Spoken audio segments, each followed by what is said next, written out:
Olá, pessoal, boa tarde. Facebook já está no ar, o Insta está entrando, vamos esperar um pouquinho aqui só. É um prazer estar com vocês aqui hoje para falar de um assunto que é típico do momento que a gente está vivenciando. A pandemia pelo Covid trouxe muitas reflexões, e entre essas reflexões, nada mais do que cultivar o altruísmo, a solidariedade, a compaixão e ajudar também as pessoas a terem resiliência. E dentro da reprodução assistida, não tem tema melhor para falar sobre esse assunto do que a doação e a recepção de óvulos. Estou vendo o pessoal entrando aqui, boa noite para vocês. Eu não estou tendo acesso direto ao Face, então quem está no Face eu não sei, mas aqui no Insta eu estou vendo o pessoal chegar. Boa noite, pessoal, é um prazer estar com vocês por aqui. Cris, boa noite, força, Marcão. Já ele está aí para o lado de fora, né, Cris? Nick Pac, boa noite, pessoal que está chegando. É um prazer estar com vocês hoje à noite. Estava um pouquinho afastado do Insta, estava dando prioridade para alguns outros fatores, mas aqui eu estou de volta para falar de um assunto muito importante no dia a dia da reprodução, muito importante para a mulher moderna, porque a nossa sociedade tem mudado, né? A gente tem postergado a maternidade, as mulheres estão cada vez mais independentes, inseridas no mercado de trabalho, estão aí construindo a sua carreira, e a maternidade precisa muitas vezes ser conciliada com tudo isso, e às vezes não ocorreu a oportunidade para ter a orientação e o planejamento reprodutivo de forma adequada, e quando a gente se depara com as tentativas para engravidar, muitas de vocês recebem o diagnóstico da baixa reserva ovariana, trilham uma jornada longa na reprodução assistida e acabam, então, tendo que recorrer aos óvulos de doadora anônima. E antes de começar esse assunto propriamente dito, pessoal, eu queria fazer um convite para vocês de um fórum, né, o terceiro Fórum de Reprodução Humana para a Sociedade. Vai ser no dia 12 de setembro, é o terceiro evento que nós fazemos, uma vez por ano. Esse evento, ele inicialmente foi idealizado, pessoal, com o objetivo de transferir informações baseadas na medicina de evidência, voltada para o leigo. Nós sabemos que hoje, com a internet, nós temos acesso a inúmeras fontes de informação, muitas vezes essas fontes são confiáveis, outras vezes a gente está cheio de fake news, e o fórum voltado para a sociedade vai trazer tudo que a medicina reprodutiva baseada em evidência pode oferecer para quem necessita do tratamento para alcançar a gestação. Então, não esqueçam, vai ser no dia 12 de setembro, é um evento online por conta da pandemia, é a primeira vez que a gente está fazendo completamente online, ele é gratuito, e o formato esse ano vai ser um pouco diferente, pessoal. Nós vamos trazer, nós especialistas vamos estar discutindo com vocês as informações baseadas em evidência, mas nós também vamos trazer casais que vivenciaram esse lado que vocês estão, que trilharam uma jornada longa para contar os relatos. E entre essas pessoas que enfrentaram a infertilidade, nós convidamos também uma famosa, que é a Mariana Kupfer, que vai vir contar a história dela, como ela alcançou a gestação através da reprodução assistida, tá certo? Então, a inscrição é pelo nosso site, tá bom? Pelo Instagram também vocês têm acesso, tá bom? Bom, então o assunto de hoje ficou sobre doação e recepção de óvulos, um ato de solidariedade, compaixão e resiliência. Eu vou dividir essa fala com base nas perguntas que algumas de vocês já enviaram ao longo da semana. Inicialmente, eu vou falar das doadoras e depois nós vamos abordar as receptoras de óvulos. Bom, então, em relação às doadoras, quais são os critérios, então, para uma mulher ser doadora de óvulo? Para essa informação, pessoal, nós temos como base uma resolução que é publicada a cada 2 anos. A última publicação foi de 2017, não foi atualizada em 2019, pelo Conselho Federal de Medicina. Para uma mulher ser doadora de óvulos, obrigatoriamente, ela tem que ter menos de 35 anos.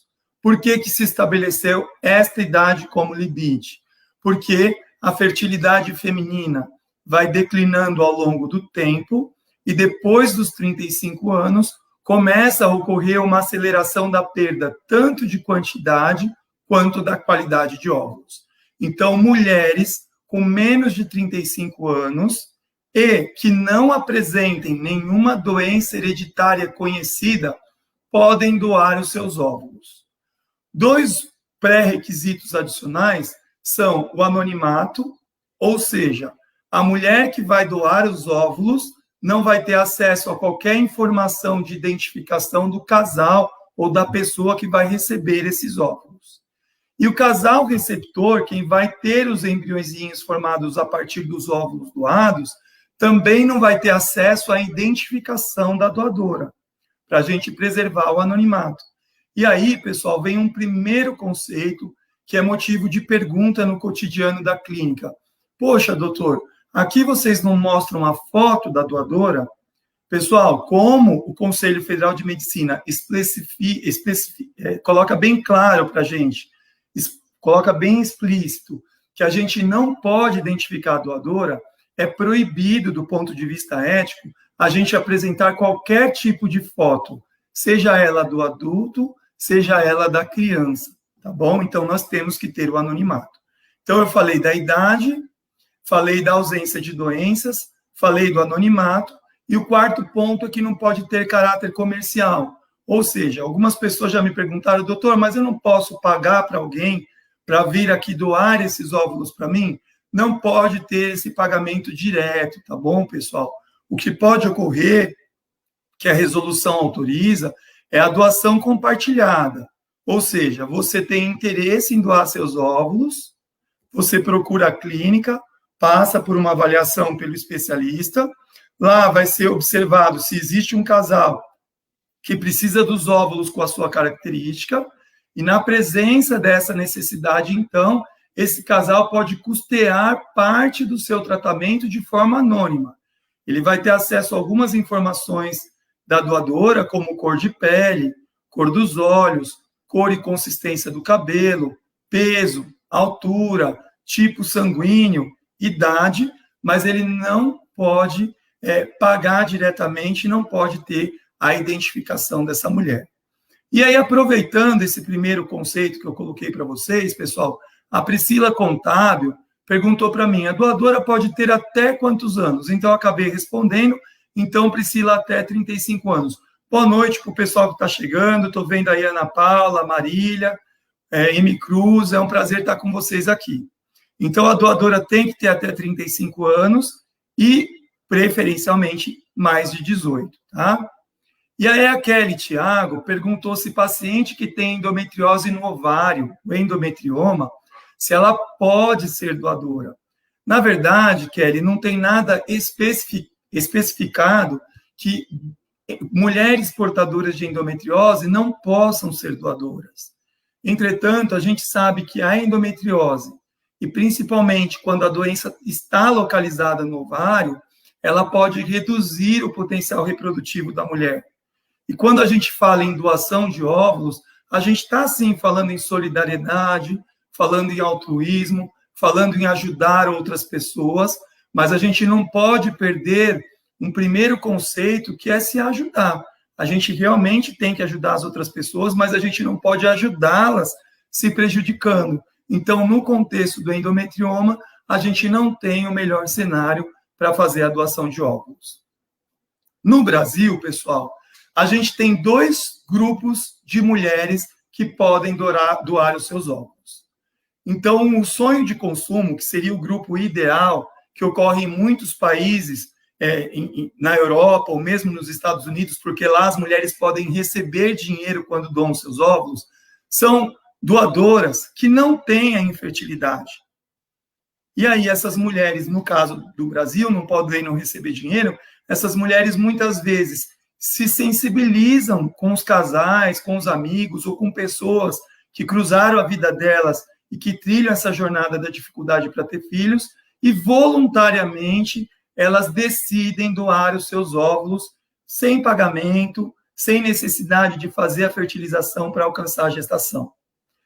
Esse grupo seria ideal porque muitas dessas mulheres já tiveram a fertilidade testada. E por já terem a fertilidade testada, essas mulheres, então, teoricamente, teriam um potencial reprodutivo maior. Entretanto, do ponto de vista prático, como no Brasil não pode receber pagamento direto, a grande maioria das doadoras são mulheres que experimentaram a infertilidade e que precisam da FIV para alcançar o sonho de ter o bebê. E muitas vezes a dificuldade dessas mulheres se encontra relacionada ao espermograma, então ao fator masculino, ou à obstrução tubária bilateral. Nesses casos, a gente não costuma ter grandes prejuízos do potencial reprodutivo e essas mulheres são ótimas opções para a doação de óvulos. Mas existe um terceiro grupo, que é relativamente frequente, que é o grupo de mulheres com síndrome dos ovários policísticos, tá?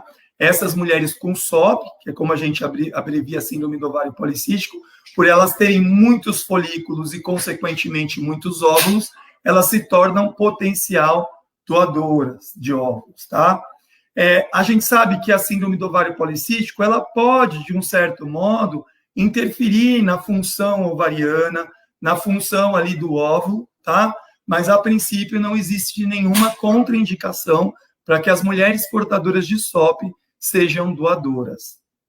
E aí, pessoal, para a gente facilitar todo o processo do dia a dia de vocês, que são modernas, que estão inseridas no mercado de trabalho, que muitas vezes precisam, na verdade, faltar ao trabalho para fazer parte do tratamento, nós lá do Cefep idealizamos protocolos que trazem mais conforto para a mulher.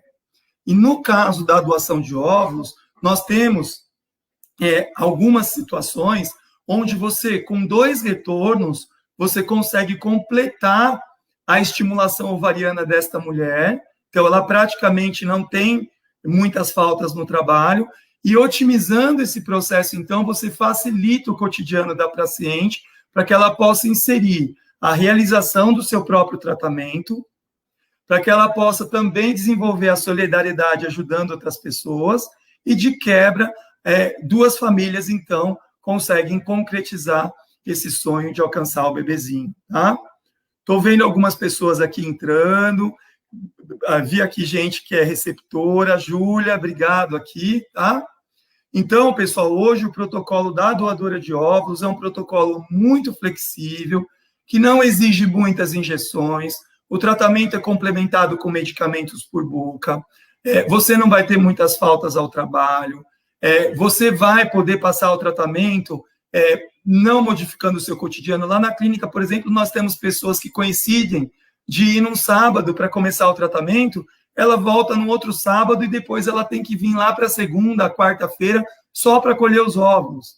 Então, isso veio como um grande trunfo para a gente realmente otimizar o tratamento de quem é doadora de óvulos. Inclusive, esse protocolo é tema de um pôster em um dos maiores congressos de reprodução humana do mundo, que é o Congresso da Sociedade Americana de Reprodução Assistida, que nós, lá do Cefep, vamos ter a oportunidade de estar apresentando agora em outubro, de maneira virtual, tá? Bom, mas quais seriam, então, as vantagens de ser doadora? No Brasil, a gente tem a cultura de sempre tirar vantagem de alguma coisa, e pelo fato aqui de estar vivendo num país que tem dificuldades, né, financeiras, a gente não tem essa retribuição. Qual seria, então, a vantagem? Bom, para a mulher que vai ser doadora e que enfrenta a dificuldade de ter filhos, ela tem uma sensibilidade maior e é muito mais fácil dela encarar a doação de óvulos. Então, o desenvolvimento do altruísmo numa mulher doadora que tem infertilidade é muito mais aguçado, é muito mais refinado. Então, além de você exercitar o altruísmo, a solidariedade, a generosidade, compartilhar a resolução dessa dificuldade para engravidar, você também tem a vantagem de ter a redução dos custos do seu tratamento. Lá no Cefep, a gente tem alguns pré-requisitos, além dos recomendados pelo Conselho Federal de Medicina. Por quê? Porque a gente tem que ajudar outras pessoas, mas não pode deixar de ajudar quem vai doar os óvulos. Então, para a mulher ser doadora no Cefep, além dela ter menos de 35 anos, dela garantir o anonimato, dela não ter nenhuma doença hereditária conhecida, ela precisa, pelo menos, de apresentar ali na ultrassonografia de 15 a 20 folículos. Para quem não sabe, o folículo é aquela estrutura do ovário, aquela bolinha preta que a gente vê no ultrassom, que contém um óvulo lá dentro. Por que a gente precisa dessa quantidade? Para que ela tenha um número de óvulos disponíveis que possa ser dividido sem prejudicar a obtenção da sua própria gravidez. Então, além da redução dos custos do tratamento para quem é doador, então ela só vai pagar o medicamento, tá? A mulher também aumenta as chances de ter a gravidez própria, porque ela tem direito a 2 transferências, caso ela tenha mais de 2 embriões formados pelo tratamento. Então, aquela ideia, pessoal, quem está entrando aí na live, que está se familiarizando agora com o processo, aquela ideia de que FIV era só para quem tinha condição financeira, isso mudou. Não é porque a gente não teve uma oportunidade financeira para pagar um tratamento que a gente não pode aí concretizar o sonho de ser pai ou mãe, ou até pode concretizar esse sonho, mas precisa recorrer a um tratamento num serviço público. Hoje o Cefep dá acesso a essas mulheres, né? Claro, desde que elas tenham esses pré-requisitos para que também não sejam prejudicadas, tá bom? As desvantagens em doar óvulos, pessoal, é que a maioria das doadoras, por elas terem um grande número de folículos, elas tendem a ter uma resposta exagerada do ovário aos medicamentos. E, dependendo da intensidade da resposta, a gente tem um quadro que nós chamamos de síndrome do hiperestímulo ovariano, tá? Por isso que toda mulher doadora na clínica, obrigatoriamente precisa congelar os seus embriões e precisa fazer um protocolo específico, tá? Para a gente não, infelizmente, tem que fazer esse congelamento para a gente não ter uma piora desse hiperestímulo, tá bom, pessoal? Estou vendo que está chegando bastante pergunta, não sei se eu vou conseguir responder para vocês, mas a gente vai dando um jeitinho aqui, tá? Só chegou uma aqui, a Esther Souza Mello. Quais os exames exigidos de sangue faz cariótipo para evitar doença futura? Interessantíssimo, Esther, essa sua pergunta. Exames obrigatórios exigidos pela Vigilância Sanitária no Brasil são exames para as doenças sexualmente transmissíveis, incluindo a sífilis, a hepatite B, a hepatite C, o HTLV, o HIV. A gente também faz o rastreamento para alguns micro-organismos da flora vaginal, micoplasma, ureaplasma. O cariótipo, ele só ajudaria a gente se a mulher fosse portadora de alguma alteração na estrutura do cromossomo, tá, Esther? Então, o cariótipo, ele está alterado em 1 a 2% das pessoas, e por isso, tanto a Sociedade Brasileira de Reprodução Assistida, a Brasileira de Reprodução Humana, a Americana, a Europeia e a Vigilância Sanitária do Brasil não recomendam fazer o cariótipo de rotina, tá? Depois eu vou entrar em detalhes qual é a diferença do banco de óvulos nacional e internacional, e aí eu dou um pouco mais de detalhe do tipo de avaliação que eles fazem do ponto de vista internacional, tá? E aí, para quem tem interesse em ser doadora de óvulos, pessoal, lá no Cefep nós temos um programa chamado Sonhar Juntos. Na verdade, é a forma que nós encontramos para identificar, para que 2 famílias possam concretizar o sonho através da relação entre doação e recepção de óvulos, tá?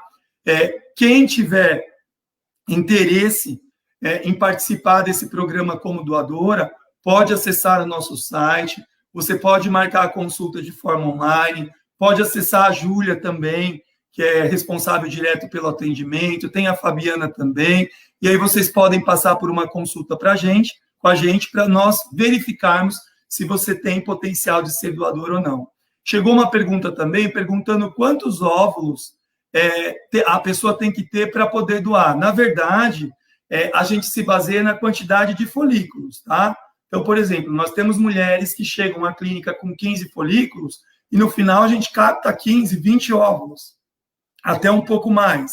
Mas tem mulher que chega com 15 e a gente capta com 4. No meio do caminho, se a mulher quiser, ela pode deixar de doar os seus óvulos, tá? E utilizar todos para uso próprio, e aí, então, ela acaba tendo o custo completo do tratamento, mas ela não fica prejudicada, tá bom, pessoal? Chegaram aqui muitas perguntas, depois a Carol vai passando para mim aqui, Carol, aí eu volto nessas perguntas, mas agora eu vou falar um pouco da receptora de óvulos, tá, pessoal? Então, que nem eu comecei a nossa conversa, para o lado da receptora, existe um perfilzão. Hoje, inclusive, eu atendi um casal. Vocês que precisam dos óvulos de doadora, muitas vezes estão inseridas no mercado de trabalho, têm uma carreira sólida, outras vezes o príncipe encantado apareceu um pouquinho mais tarde, e essa sensação de independência que vocês conquistam, ela acaba dando uma segurança muito grande para vocês planejarem os seus filhos a hora que vocês acharem que é o momento, quando a carreira está mais estabilizada, quando você já alcançou principalmente os seus objetivos profissionais e os seus objetivos de vida extra-maternidade, né? Entretanto, quando a mulher se depara com a dificuldade para engravidar e ela enfrenta uma redução da função reprodutiva, a baixa reserva ovariana, ou ela já está com uma idade mais avançada, depois dos 40, 42 anos, ou ela já passou por cirurgia, teve que tirar os ovários, ou mesmo a mulher até foi buscar ajuda para tratar a infertilidade, mas se deparou com falhas repetidas de implantação, a jornada ficou muito longa, ou então ela é portadora de alguma doença genética, que toda vez que ela engravida, ela perde o bebê, e já está bem documentado que esse problema genético está associado com alto risco de aborto, ela acaba entrando em contato com a necessidade da ovorecepção. E aí, pessoal, vem o X da questão, porque a gente acaba experimentando a impotência, a insegurança, com isso vem a resistência, vem a culpa, vem a sensação de falta de controle da fertilidade, com palavras assim, eu quero, mas eu não posso, e na vida cotidiana de vocês muitas vezes querem e podem, né? Então, quando a gente se depara com a fertilidade num cenário de declínio da vida reprodutiva, muitas vezes a gente tem tudo isso. Só que depois de um tempo, né, o tempo, eu falo que é o grande amigo de toda essa jornada, e junto com o tempo a gente às vezes precisa da ajuda de uma equipe multiprofissional, como a terapia, com o psicólogo, aí vem a resiliência e a reflexão, né? Porque muitas vezes está um quadro difícil, onde não é mais possível você gerar filhos com óvulo próprio, a nossa vida, ela congela, ela estaciona, e outros setores começam a ficar prejudicados.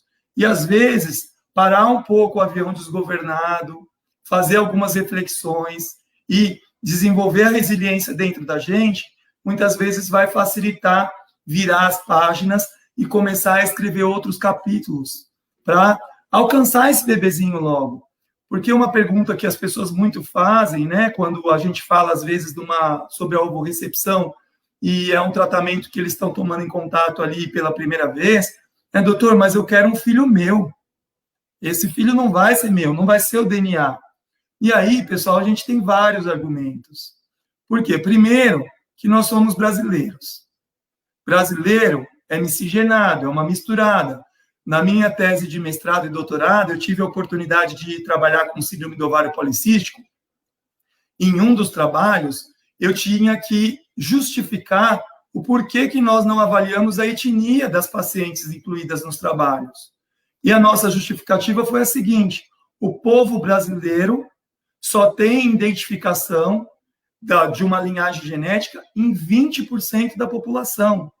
80% de nós, se a gente for buscar uma árvore genealógica, a gente não consegue ter uma definição clara, porque a gente tem ancestrais europeus, tem ancestrais indianos, tem ancestrais africanos. Então, essa misturada brasileira permite que o nosso povo, nós brasileiros, somos completamente heterogêneos. Eu, por exemplo, minha esposa é loira, eu tenho uma filha castanho para morena, uma ruiva e uma loira, né? Então, nós somos essa miscigenação. E um ponto importante, pessoal, é que quando a gente transfere o embriãozinho, a gente está transferindo um embriãozinho que tem 100 e poucas células. E essas células vão se multiplicar dentro de quem? Dentro do útero da mãe que vai gerar esse bebê. Então, a vida, quem vai dar para esse embrião é você que vai gerar esse embriãozinho com óvulo de doadora. É lá que vai nascer aquele ser vivo que a gente conhece por recém-nascido, por ser humano. Então, a gente não pode menosprezar o fato de que o simples fato de você não estar gerando um bebezinho com patrimônio genético próprio, que esse bebezinho não vai ser seu filho. É você que vai estar nutrindo essas células para elas se multiplicarem, se desenvolverem em todos os órgãos que a gente precisa para viver fora do útero. É você que vai estar cuidando desse bebê com a sua alimentação, com seus hábitos de vida, com a forma como você vai conduzir a sua gravidez. Então, a gente não pode menosprezar tudo isso, porque tudo isso acaba tendo muito valor. Um outro grupo que se beneficia do uso de óvulos de doadora são os casais homoafetivos masculinos, onde muitas vezes eles precisam do óvulo da doadora, precisam de uma mulher que seja parente até 4º grau, que vá gerar esses embriõezinhos para eles, e depois que nascer, eles registram a criança no nome deles. E eu não posso deixar de mencionar aqui também a produção independente masculina. Tem até o Marcelo, a Valdira, né, que trilharam essa jornada usando o óvulo de doadora com o sêmen do Marcelo. A Valdira é a mãe do Marcelo, é a vovó que gerou gêmeos, tá? Bom, e aí muita gente perguntou, e a Viviane perguntou para a gente, gostaria de saber como funciona o Ovobank. Então, eu falei no começo para vocês que a gente, na verdade, tem 2 bancos de óvulos, tá? Tem o banco de óvulo nacional, que é esse que eu contei para vocês, como que ele funciona, que são as mulheres doadoras do Brasil que vão doar os seus óvulos. E tem o banco de óvulos internacional. Existem alguns bancos de óvulos internacionais, mas o mais usado no Brasil é o Ovobank, que é um banco de óvulos europeu. E a primeira diferença do banco internacional para o banco nacional é que lá fora, pessoal, as mulheres vivem, entre aspas, tá? É uma profissão doar os óvulos. As mulheres recebem um valor em dinheiro para doar os seus óvulos. Então, tem em Portugal, Espanha, mulheres que a cada 2, 3, 6 meses vão lá doar os seus óvulos para ter uma renda extra. Por conta disso, a gente acaba tendo uma disponibilidade de doadoras muito maior do que o que nós temos disponível no Brasil. E, por conta disso também, tendo essa disponibilidade, é mais fácil de você encontrar alguém compatível. Lá fora, pessoal, eles fazem um rastreamento genético muito mais amplo do que o que nós fazemos aqui. Então, por exemplo, quando você entra no site do Ovobank e seleciona a doadora, você tem acesso a uma série de rastreamento de doenças que eventualmente são hereditárias, mas são muito raras.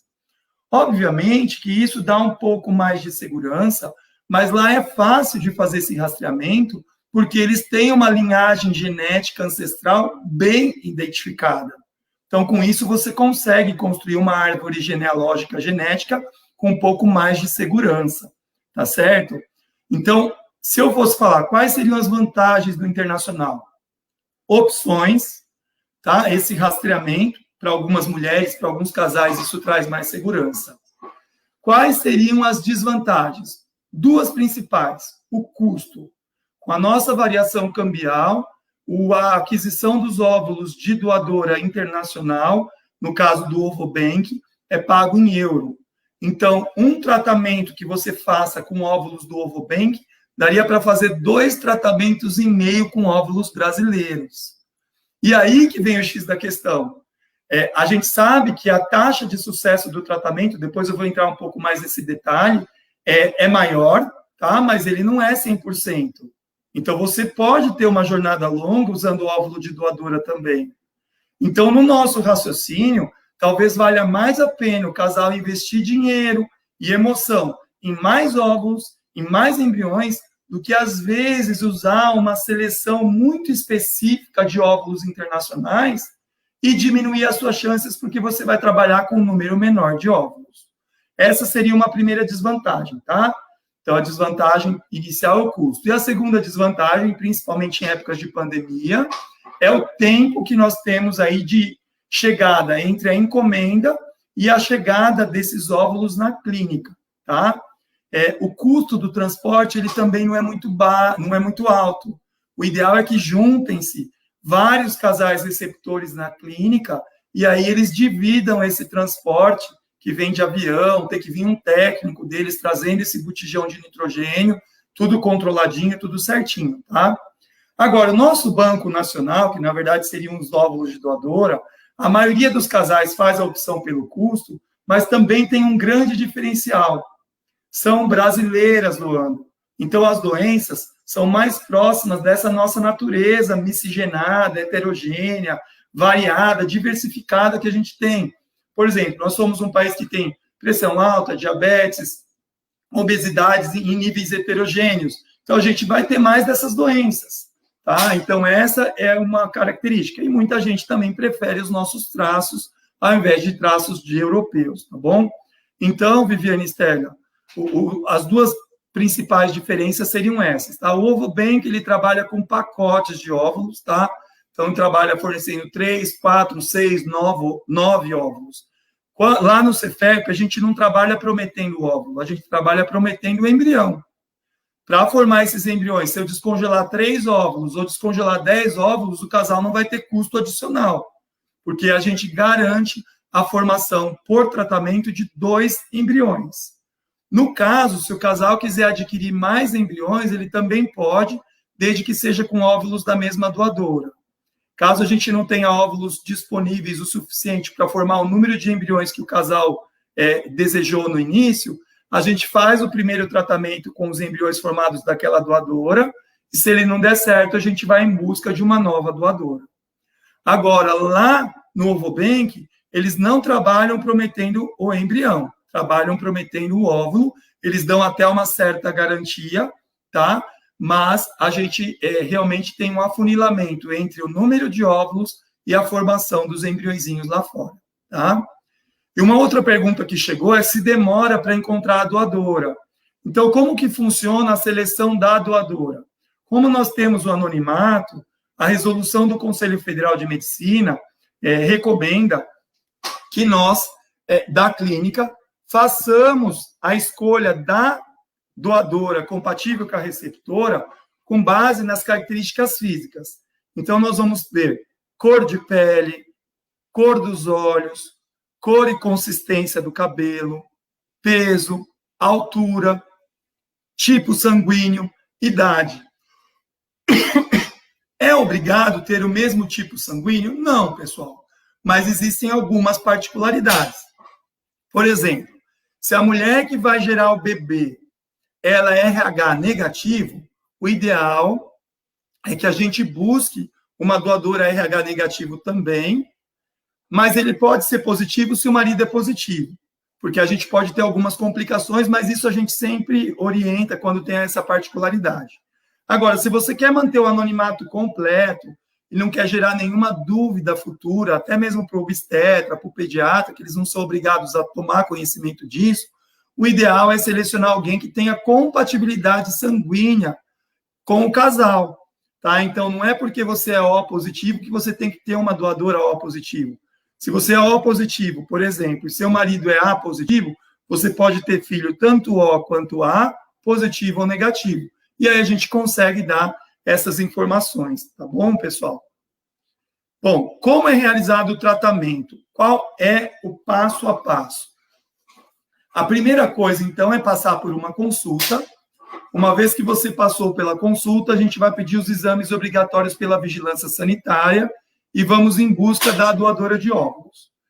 Verificando as opções disponíveis de doadora, a gente resume as características dessas mulheres em tabelas, e essas tabelas são enviadas para o casal.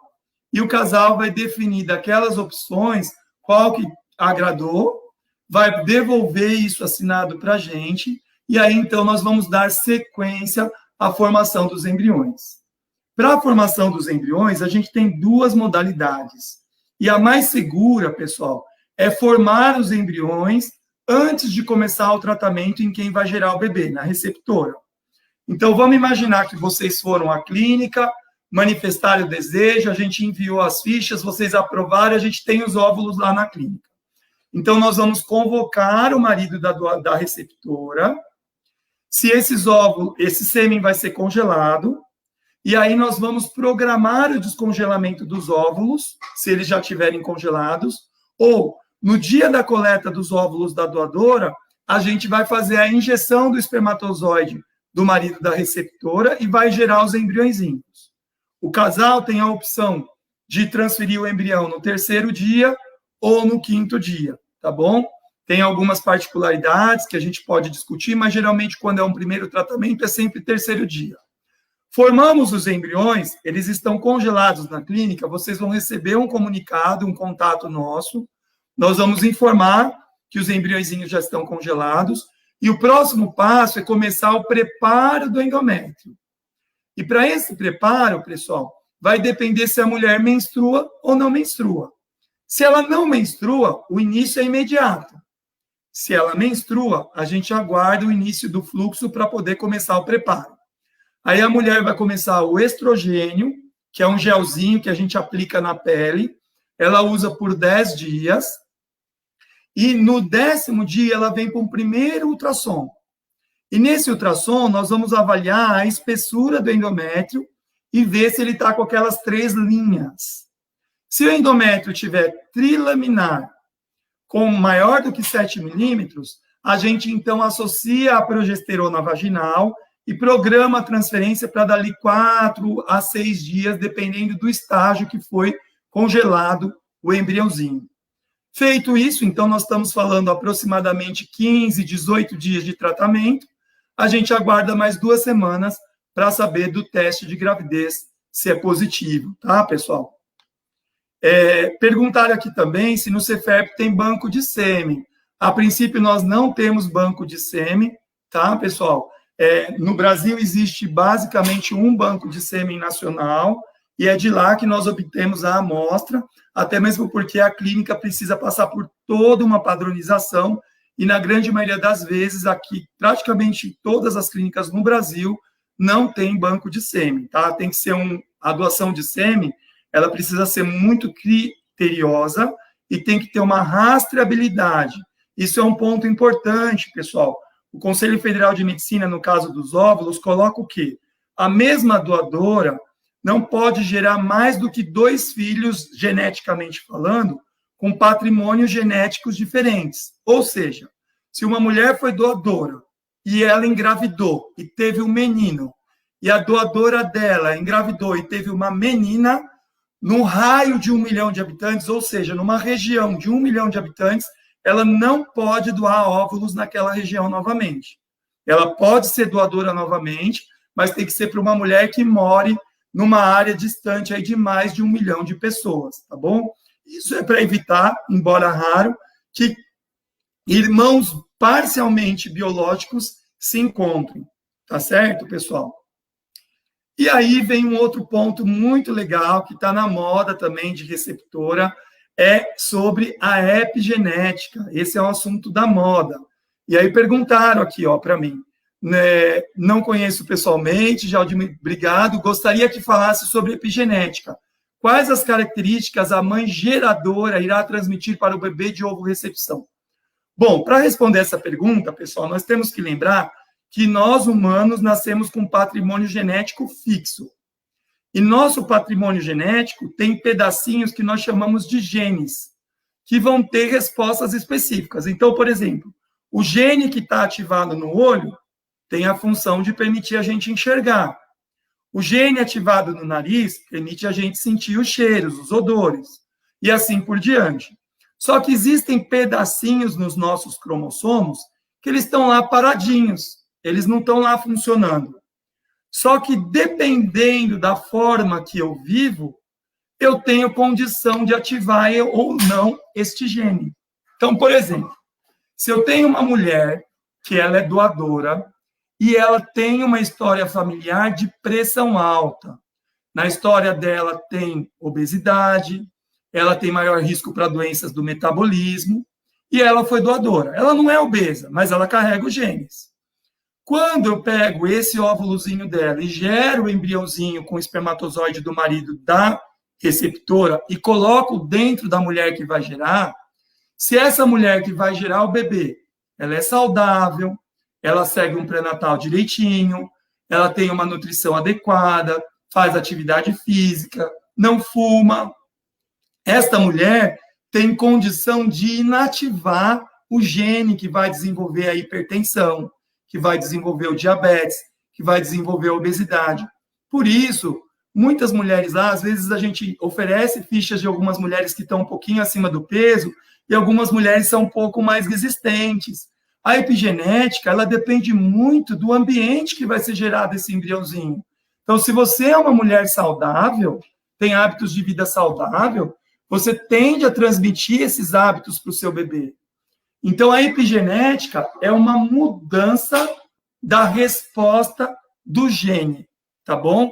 Essa mudança pode ser para melhor ou para pior. Do mesmo jeito que se você pega o óvulo de uma mulher saudável e você não tem hábitos de vida adequados, vai gerar esse bebê em ambientes inadequados, vai estar acima do peso, a alimentação é desregrada, esse bebezinho pode ativar genes que não estariam ativados se fosse gerado na mãe que doou os embriõezinhos, tá bom?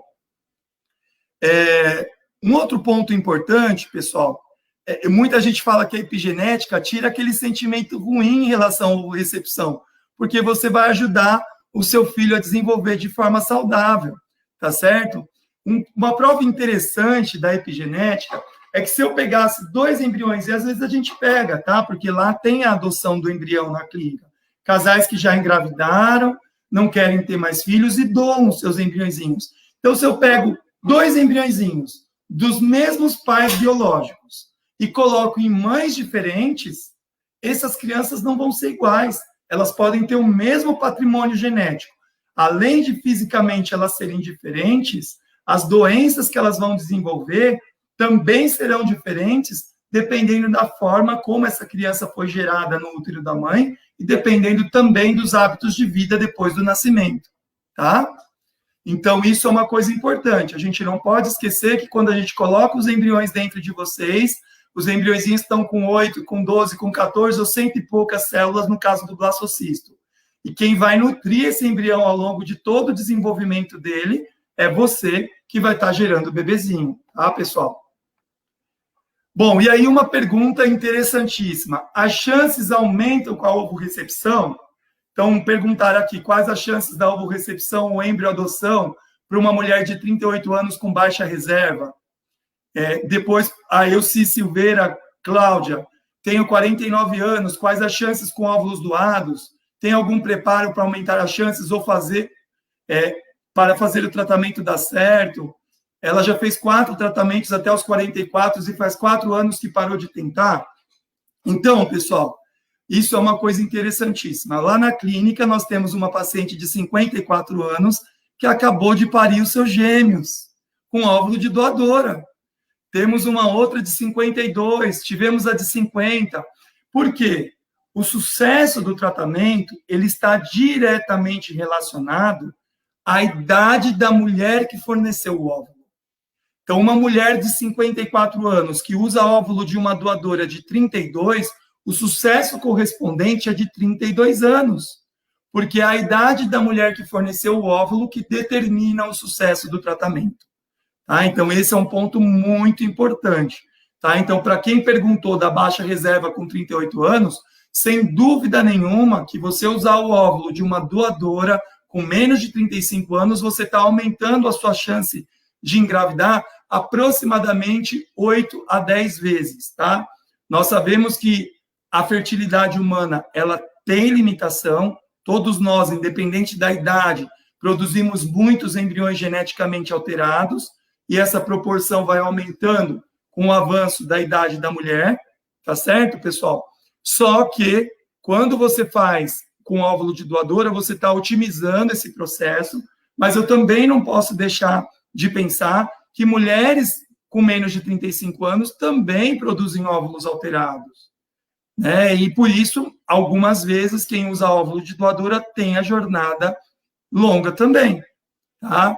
É claro que quando, que nem a Cláudia teve uma jornada longa, a gente precisa parar um pouco e rediscutir, reanalisar todo o caso. Vamos fazer toda uma investigação, vamos ver se não tem nenhum fator que passou despercebido, vamos fazer exames mais específicos, tá? Hoje se fala até na investigação do KIR, do HLA, para ver aí a compatibilidade imunológica entre doador e receptora, mas tudo isso ainda é a título experimental, não se é feito de rotina, tá? A Aura de Votuporanga, pessoal, ela comenta que ela é casada há 5 anos, encarou a dificuldade para engravidar, tem a endometriose, ela fala que não é mais jovem, não tem a idade, e quer saber se ainda tem alguma possibilidade de realizar o desejo de ser mãe. Sem dúvida nenhuma, Áurea, se você não produz mais óvulos, ou mesmo você que já entrou na menopausa, você tem condição de alcançar a gravidez através do óvulo de doadora. É claro que uma mulher que alcança a gravidez depois dos 40 anos, ela tem maior risco de comorbidades, como pressão alta na gravidez, diabetes, ela pode ter maior risco de prematuridade, de parto cesárea. Por isso que você precisa ter um hábito de vida saudável, muitas vezes recorrer a uma equipe multiprofissional com nutricionista, educador físico, psicólogo, né? Modificar o estilo de vida, principalmente para quem tem endometriose hoje, já está razoavelmente documentado que diminui o processo inflamatório. Então, se você tem uma jornada longa, é importante, sim, rever o que aconteceu, tirar os pontos positivos, para você poder avançar com mais segurança. Tá bom, pessoal? Uma outra pergunta aqui, se o congelamento embrionário, se é melhor transferir o embrião a fresco ou congelado. Hoje, com a técnica da vitrificação, pessoal, a gente tem taxas de sucesso muito parecidas, tá?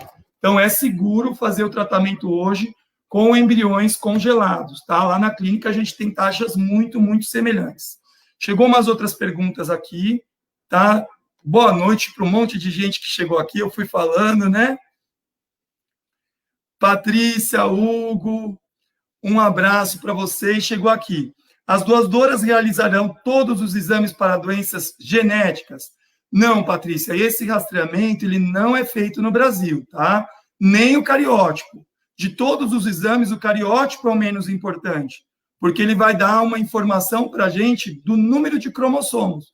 Essas mulheres, geralmente, que têm alterações numéricas do cromossomo, alterações da estrutura do cromossomo.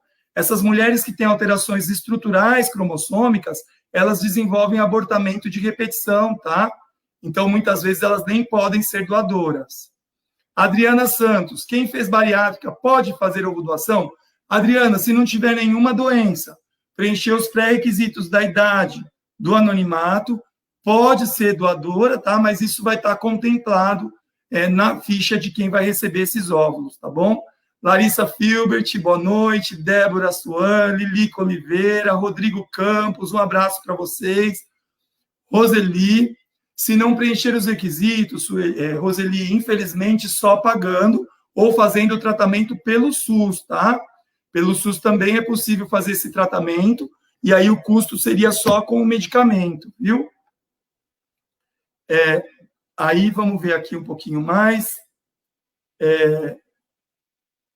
Rodrigo, obrigado pela palavra. A princesa está chegando, Rodrigo, como passa, hein? Vai ser um prazer conhecê-la. A Betina é uma bênção de Deus, viu?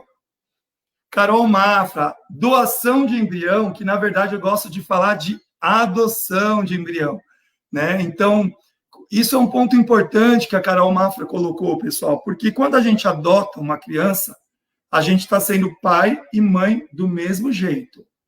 Só que a adoção no Brasil hoje, ela enfrenta alguns obstáculos. Para algumas pessoas que já estão nessa labuta aí, o primeiro obstáculo é a burocracia. E para quem toma a decisão de adotar uma criança, fica mais fácil para partir para a doação de óvulo, ou mesmo para a adoção do embrião, que é como eu gosto de chamar. Tá? Por quê? Quando você adota uma criança, você está trazendo um óvulo e um espermatozoide de 2 desconhecidos.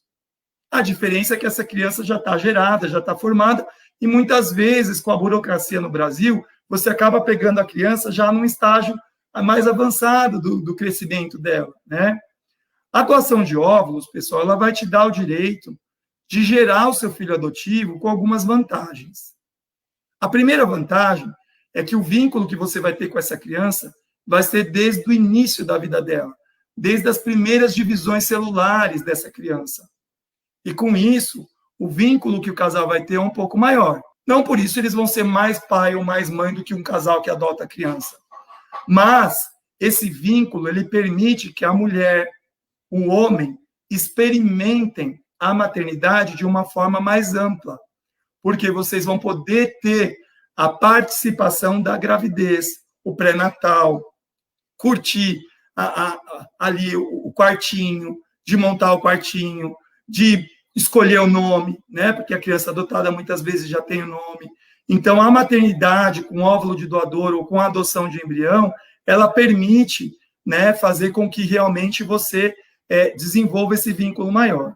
Um outro ponto importante da ovorecepção em relação à adoção é que você não tem a judicialização, você não precisa pedir autorização para o juiz, a gente não precisa comunicar isso para nenhum juiz, para o obstetra, para o pediatra, e com isso você consegue manter o seu anonimato, a sua privacidade, e você decide se no futuro vai querer ou não contar para os seus filhos sobre tudo isso, tá? O prazo para encontrar uma doadora, ela fala, em média, qual o prazo para encontrar uma receptora, se doar os meus óvulos e dar sequência no meu tratamento? O prazo para a receptora encontrar a doadora ou para a doadora ter à disposição aí a receptora é muito variável, pessoal. Ultimamente, na clínica, a gente está com um volume razoavelmente grande de recepção e ovo-doação, tá? Mas agora, por conta da vigilância sanitária, nós vamos ter que seguir alguns pré-requisitos, mas isso é variável. Tem gente que senta lá no sofá e já tem a doadora disponível, ou vice-versa. E tem gente que, às vezes, precisa demorar um pouquinho. O que nós sabemos é que quanto maior a exigência das características, mais difícil vai ficando de encontrar a doadora. Então, eu quero com o olho assim, com o cabelo tal, quanto mais particularidades, mais difícil, tá? Lembrando que a gente, sendo brasileiro, a gente tem a flexibilidade de estar escolhendo com um pouco mais de tranquilidade aí as opções, tá? A Karina Reis, ela tem 39 anos, tem mioma endometriose, foi no médico, falou para tirar tudo que seria melhor. Ele acabou comigo, chorou muito, estou meio deprimida, depois disso queria ouvir sua opinião. Karina, é muito complicado eu emitir a opinião sem avaliar o seu caso, sem analisar o mioma. O que nós sabemos do mioma é que ele compromete muito a gravidez quando ele está localizado dentro do útero, que a gente chama de submucoso, ou quando a mulher tem muitos miomas. Mas, jeito, tá? A gente realmente precisa avaliar o caso com carinho, com cuidado, né? Pela nossa conversa de hoje aqui, mesmo que você não tivesse mais produção de óvulos pela endometriose, você pode gerar o seu bebê. E para o mioma, muitas vezes, tem o tratamento cirúrgico, né? Sou angolana e essa questão é muito complicada para o meu parceiro. Ou para quem fez essa pergunta, né? Infelizmente, a gente tem questões culturais que realmente impossibilitam, algumas vezes, da gente alcançar o sonho através da ovorecepção, tá? Talvez, para quem fez essa pergunta da Angola, seja interessante um bom bate-papo. E para vocês que moram aí do outro lado, tem a possibilidade de fazer a videochamada, tá bom? Para a gente poder estar dando uma conversada, a telemedicina é autorizada no Brasil hoje. Mas, realmente, por exemplo, na Alemanha, a ovorecepção é proibida. Na França, mulheres com 42 anos ou mais não podem fazer o tratamento com óvulo próprio. Então, cada país tem a sua particularidade e as suas regras, tá? Aí perguntou aqui, a contagem dos óvulos é realizada na primeira consulta? E se no dia da consulta os óvulos não forem suficientes para fazer a doação, é possível que depois os óvulos se multipliquem? Excelente pergunta. A gente sempre faz, no caso novo, a contagem dos folículos, tá? Se realmente a mulher não tem o número que a gente espera, mas é um número aproximado, a gente programa uma nova contagem na menstruação. Mas a gente dá a oportunidade para os casais, para as mulheres, fazerem mais de uma avaliação da reserva ovariana para tentar realmente auxiliar essas mulheres a concretizarem o sonho, que muitas vezes só por intermédio da ovodoação pode ser feito. Então, se a contagem não estiver boa na primeira consulta, você pode marcar na menstruação e a gente faz uma recontagem, tá? Se a receptora não optar pela análise de embrião, corre o risco de haver problemas psiquiátricos? Na verdade, a gente sabe que a fertilização in vitro, ela pode aumentar um pequeno risco de autismo, mas esse autismo, ele é multifatorial, não existe um gene específico, uma causa específica que seja responsável pelo desenvolvimento daquela alteração. Existe também, dependendo da idade do homem, maior risco de esquizofrenia, mas a gente, como eu disse, não tem uma característica genética específica, e o estudo genético do embrião, muitas vezes, nesse cenário, não ajudaria, tá bom? Fernanda Alexandre, um abraço, obrigado pelo carinho. O óvulo de uma mulher mais nova tem probabilidade de vir gêmeos mais do que os óvulos de uma mulher mais velha ou não tem nada a ver? Na verdade, não, pessoal. A gemelaridade na FIV, ela está mais relacionada ao número de embriões transferidos e também a procedimentos adicionais que, eventualmente, a gente possa fazer no embrião. Por exemplo, nós costumamos fazer o hatching assisted. O embriãozinho fica dentro da casquinha. Para ele implantar no útero, ele tem que sair da casquinha. E muitas vezes, quando o embriãozinho está congelado, a casquinha fica grossa. E aí o embriologista vai lá e faz um piquezinho. Mas essa decisão é do embriologista. Ele que vai avaliar se tem a necessidade ou não. Esse procedimento aumenta o risco de gemelaridade de gêmeos idênticos, na verdade, tá?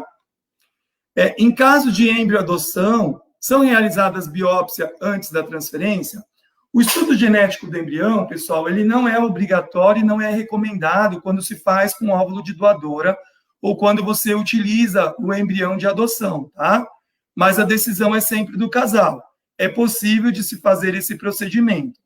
Atualmente, em caráter experimental ainda, existe a biópsia não invasiva do embrião, onde na próprio líquidozinho que ele fica no meio de cultivo, o embriologista consegue ampliar o DNA, o patrimônio genético, e fazer o estudo. O problema dessa técnica ainda é que ela não é tão confiável. 15% dos casos a gente pode ter um erro no diagnóstico. Então, talvez no futuro, o estudo genético não invasivo seja uma rotina nas clínicas de reprodução humana para qualquer casal. Mas, por enquanto, a biópsia ela é invasiva. E aí, como não aumenta a chance de nascer o bebê, a gente não recomenda de rotina, exceto se o casal quiser muito, está numa jornada longa e vai se sentir mais seguro, tá? Por uma mulher ser doadora de óvulos e ter estímulos maiores, ela pode ter chances de gêmeos, que nem eu disse, gemelar, a chance maior é quando você coloca mais embriões, tá? Oi, Adriana, Fernando, um abraço para vocês, saudades também, viu? Pessoal, está acabando o nosso tempo aqui no Instagram. Foi um prazer estar aqui com vocês. Não deixe de se inscrever no nosso fórum. Eu vou estar lá junto com a doutora Camila, a doutora Rebeca, doutor Jorge, doutor Marcelo. Vai vir convidados que vão palestrar para a gente, para falar desse tema de ovo doação, de ovo recepção. Nós vamos falar de baixa reserva ovariana, nós vamos falar de estudo genético do embrião, vão ter relatos. Então, não deixem de se inscrever, tá bom? Só para finalizar, talvez no Instagram eu finalize se cair, tá bom, pessoal? Até que idade pode fazer a fertilização? Não existe idade limite, mas se recomenda preferencialmente que seja realizado antes dos 50. Depois disso, a gente precisa de uma análise cardiovascular, da avaliação do obstetra em conjunto, para que a mulher que gere um bebê numa idade mais avançada, ela possa ter uma gestação saudável, tá bom? No primeiro fórum de 2018, eu falei de uma técnica que transfere o núcleo da receptora. Eu falei mesmo, né, que seria o embriãozinho gerado com 3 patrimônios genéticos. Foi na Suécia, foi no congresso de 2017, mas por enquanto é experimental, tá, pessoal? Vocês me perdoem se não deu para responder a todo mundo. Continue acompanhando os nossos canais, se inscreva, a gente tem o Telegram, tem o YouTube, tem o Insta, tem o Facebook, toda hora a gente está colocando novidades para vocês.